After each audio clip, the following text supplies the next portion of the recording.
Good day everyone. So welcome kay Math Turo. So today, ang di-discuss ho natin, it's all about composition and function under General Mathematics Grade 11. So without further ado, let's start. So let f and g be the functions. So the function is denoted by f of g, the function defined by f of g of x is equal to f of g of x. And the process of obtaining a composite function is what we call function composition. Okay? So let's start the given. Let's start our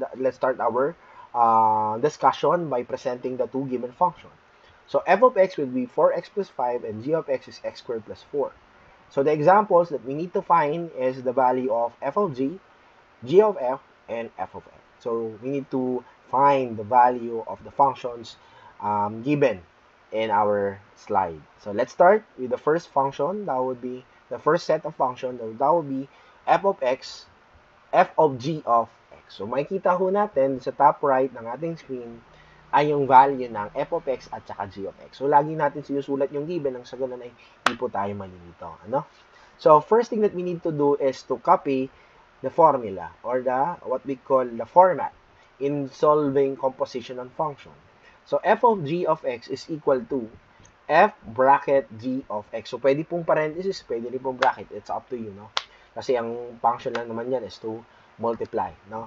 Next thing that we need to do, again first thing that we need to do is to copy the format. Second thing is to write the first function. So we need to identify ano yung first function at yung second function. Obviously, this one is the first function which is f.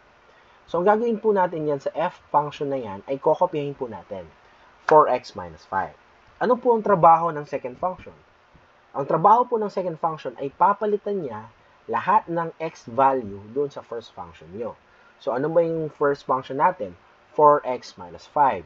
Since isa lang dyan yung x, therefore, mangyayari, isang beses lang po natin isa-substitute yung value ng g of x. To be clear, para mas maging malinaw, pakita ko to sa inyo. So, yung value ng x of x ay mapapalitan ng value ng x sa ating given sa f of x ay mapapalitan po ng second function.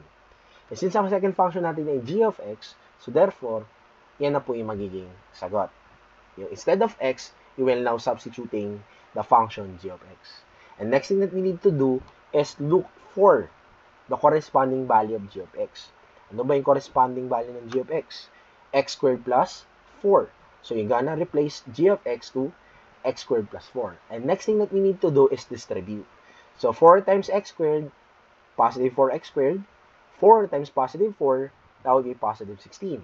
And you just simply copy the value of negative 5. Next thing that we need to do, class, is to look for the highest exponent. And tignan natin kung may pwedeng isama sa kanya. In our case, wala tayong pwedeng isama sa kanya. Nag-iisa lang yan. So, simply bring down. So, ang pwede lang natin mapagsama dyan ay yung 16 at yung 5. So, what we do with 4x squared? Simply bring down or copy. And then you now simplify the 16 and 5. So 16 minus 5, that would give us positive 11. And that will be your answer for the first given function. F of g of x is equivalent to 4x squared plus 11. Right? Next, we have this. Balik na rin naman natin. Ang magiging first naman natin ay g, ang second naman natin ay f. So, paano naman yon? So, again, follow the format. So, g of f of x will give us g of f of x. Ngayon, copy naman natin yung first function. In our case, this one, ang first function naman natin ay g. So, therefore, g naman ang susulat natin. X squared plus 4. At ang sabi ko, ang trabaho po ng second function ay ang palitan niya yung x ng first function. So, ang mangyayari, instead of writing x, ang gagawin na po natin ay palitan ng second function which is f. Kaya mangyayari po, f of x squared plus 4. Next thing that we need to do ay i-substitute or tingnan yung corresponding value ng f of x, which is 4x minus 5. And take note, since x ay naka-squared, dapat yung f of x ay naka-squared din. Kaya makikita natin dyan, 4x minus 5 squared plus 4.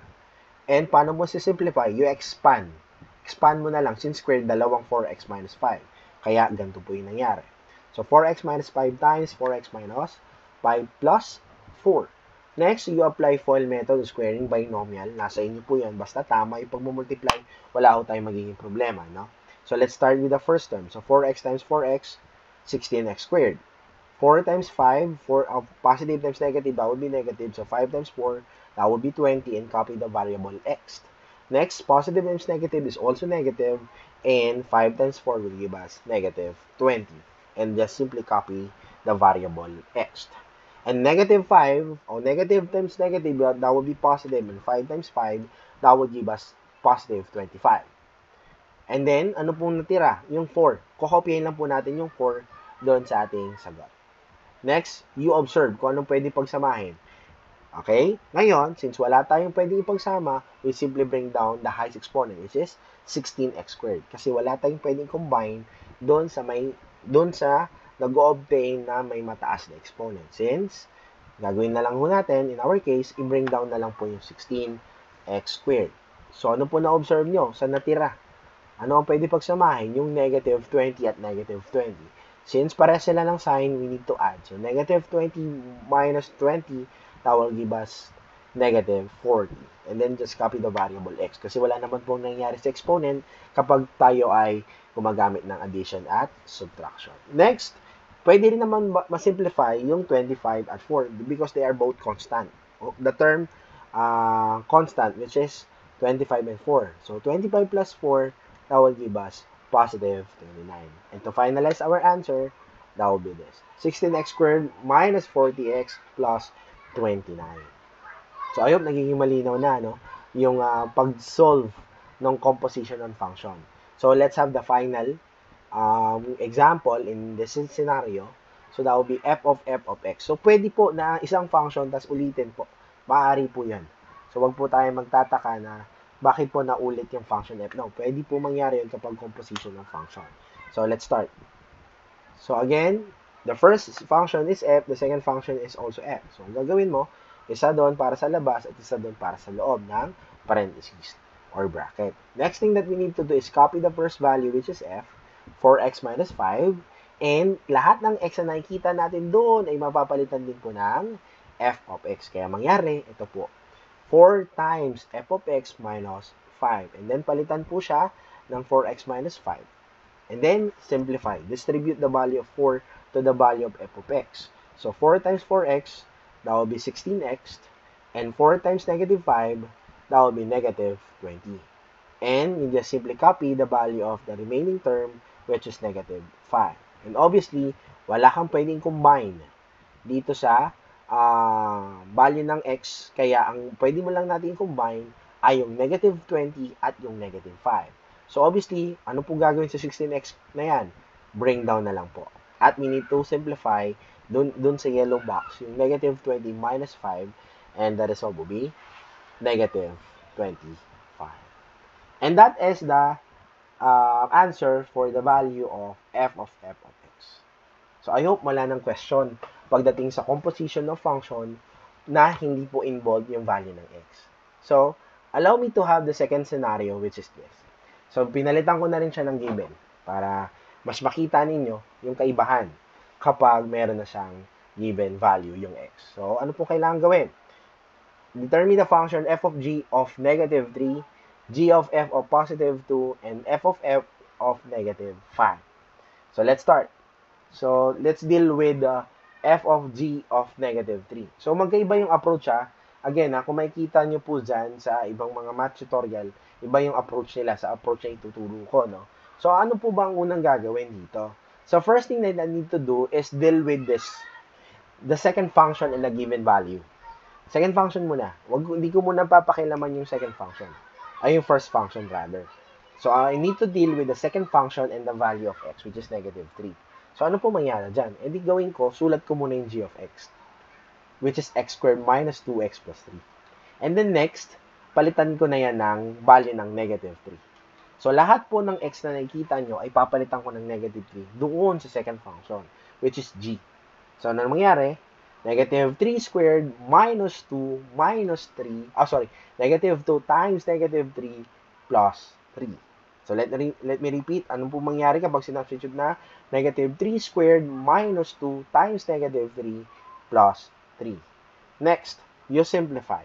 So, negative 3 squared, or negative 3 times negative 3 will give us positive 9. And negative 2 times negative 3 will give us positive 6. And simply bring down positive 3. And then you simplify. 9 plus 6 plus 3, that will give us positive 18. You're not done yet. Dito na papasok yung first function. So, anong pong role ng first function? Siya po yung huling gagawin.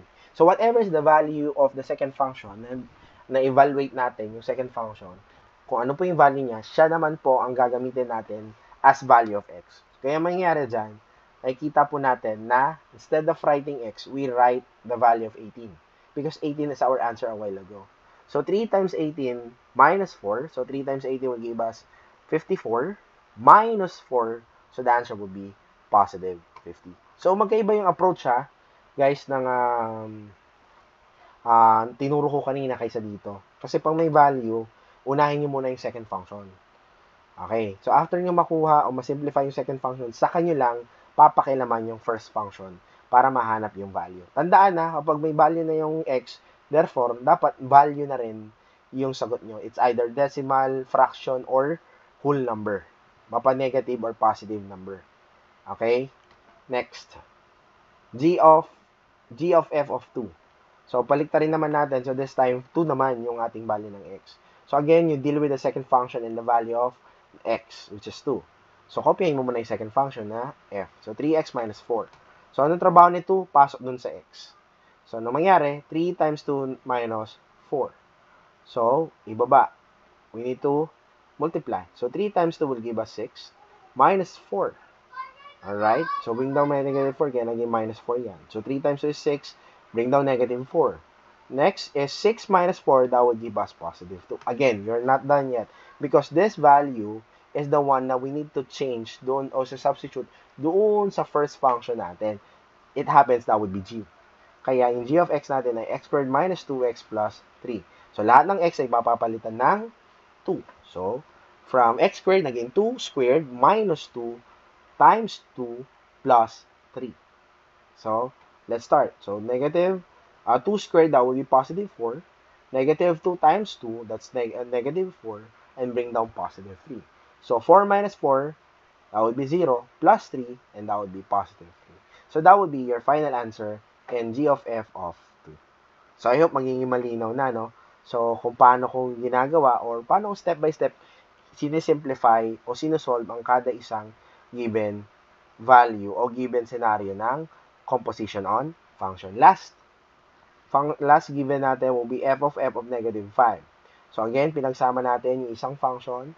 So, gamit tayo ng ganitong example with negative 5. So, again, write the second function and the value of x, which is negative 5. You need to deal that one. And the next thing that we need to do is substitute the value of x to dun sa x na binigay sa atin, which is negative 5. So, mangyari, 3 times negative 5 minus 4.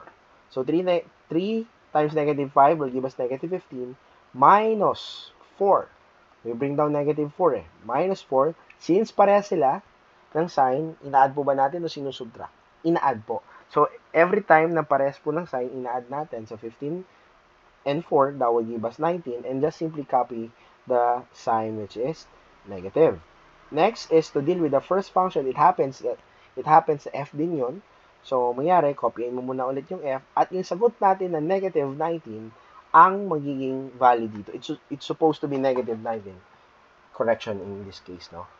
Correction. Yan, negative 19. So, for a while, lagyan natin sa dito ng red negative sign para kitang-kita. So, 3 times 19 minus 4 or 3 times negative 19 minus 4. So, it happens, magiging negative 57. So, ito po yung magiging negative 57. So, ngayon, they have same sign, negative and negative. So, sana may masasagot tayo dito because same scenario at neto yan. Same sila na scenario. Wherein, they have same sign. So, therefore, we need to add. So, 57 plus 4, that would give us positive or negative? Negative 61. And that would be your final answer for this given. No? So, ganun lang po kasimple yung compositional function. Kasi, nagiging simple na siya because we already learn the 4 operation of functions, the addition, subtraction, multiplication, and division. So, yun. Doon na nagtatapos ang ating math tutorial video for compositional function. So, sana marami ulit tayong natutunan at huwag kakalimutan mag-subscribe sa ating YouTube channel at huwag din kalimutan pindutin ang notification bell nang sa ganon, sa lahat po ng upload ko ay updated po kayo. At paki-like na rin po ang ating video. Maraming salamat. Thank you and God bless.